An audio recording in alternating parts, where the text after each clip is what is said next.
Assalamualaikum dan salam sejahtera. Terima kasih kerana memilih channel ini.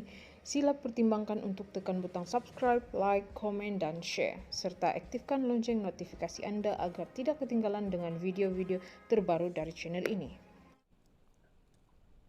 Ambillah tindakan sewajarnya. Baik. Isu minum arak. Wan Saiful rujuk MP Kulai ke Jawatankuasa Hak dan Kebebasan.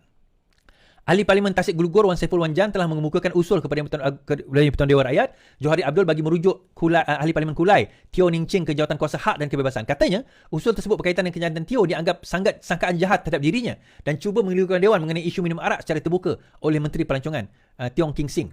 Saiful berkata pihak kerajaan seringkali memainkan sentimen 3R apabila gagal menjawab isu yang ditimbulkan di Dewan Rakyat. Menurutnya, seorang pemimpin harus punya tanggungjawab untuk menunjukkan contoh yang baik, tidak kira agama atau bangsa. Nah, isu yang disebutkan itu adalah berkenaan iaitu Parlimen bertikaman lidah tercetus di Dewan Rakyat di antara Timbalan Menteri Komunikasi Teo Ning Ching dan juga Wan Saiful Wan Jan berhubung isu orang bukan Islam yang minum alkohol. Ia bermula apabila Wan Saiful mempersoalkan cara Menteri Pelancongan Tiong King Sing menjawab kritikan terhadapnya yang mabuk dalam acara awam. Wan Saiful mendakwa Tiong menimbulkan perpecahan kaum dan agama dalam jawapannya berkenaan isu tersebut. Saya nak tanya, adakah Wabi setuju jika rakyat di luar sana katakan dalam melaksanakan peraturan 3R ini seolah-olah ada berat sebelah pihak kerajaan?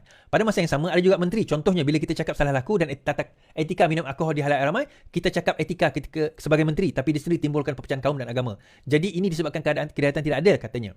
Wan Saiful dipercayai merujuk perbahasan Tiong di Dewan Rakyat minggu lalu di mana dia mengkritik soalan Parlimen PN yang membangkitkan perkara itu. Teo kemudian mencabar Wan Saiful untuk menunjukkan peraturan yang melarang menteri dan timbalan menteri bukan Islam daripada minuman beralkohol.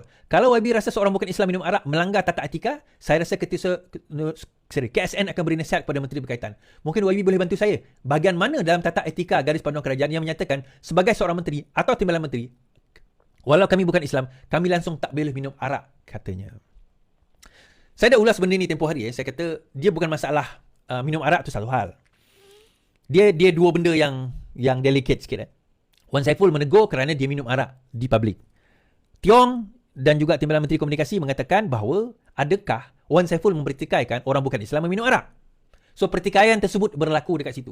Persoalan tersebut berlaku dekat situ. Adakah Wan Saiful mempertikaikan orang bukan Islam meminum arak, terutama menteri dan juga Timbalan Menteri yang bukan Islam? Wan Saiful kata tak, dia mempersoalkan kenapa mabuk di khalayak ramai. Itu yang dipersoalkan. Now, soalan yang dibawa yang perlu dibuktikan oleh Wan Saiful adalah berkenaan dengan adakah mabuk itu dalam acara tersebut, sebab saya tahu dia bukan acara rasmi. Dia adalah kalau tak silap saya, Wan Saiful boleh bawa benda ni ke jawatan kuasa yang dirujuk tadi tu berkenaan bahawa dia adalah satu program rasmi. Setahu saya dia bukan program rasmi. Dia satu pesta tanglung pada malam di Pelangai pada waktu itu. So kalau sekiranya dia acara rasmi dalam satu kapasiti rasmi, ya, dia satu kesalahan. Tetapi kalau di luar daripada kapasiti rasmi, maka bukan. Adakah dia satu kesalahan atau tidak? Saya tak kata bukan. Maka itu tujuan Wan Saiful kena rujuk. Bukan setakat kena rujuk Timbalan Menteri Komunikasi tersebut. Saya rasa terujuk sekali Tiong ni ke dalam jawatan kuasa disiplin tersebut berkenaan dengan isu ini. Sebab kalau sekiranya ding-dong dekat dalam Dewan saja, dia setakat dekat situ sajalah, dia tak ke mana.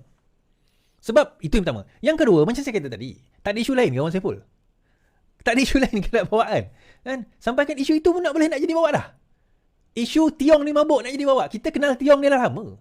Kita orang tak dekat Sarawak ni tak pernah bangkitkan benda tu pun. Bukan sebab apa? Sebab kita tahu dia memang macam tu. Bukan satu, kita tak kata betul, kita tak juga kata salah. Dan itu dia cara meraihkan orang dan itu kaedah dia. Selagi dia tidak melanggar undang-undang, itu cara dia.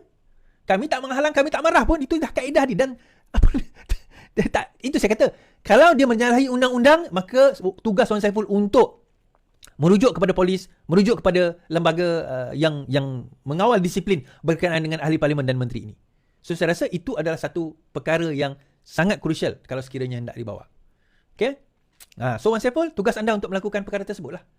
Alright, habis kat situ.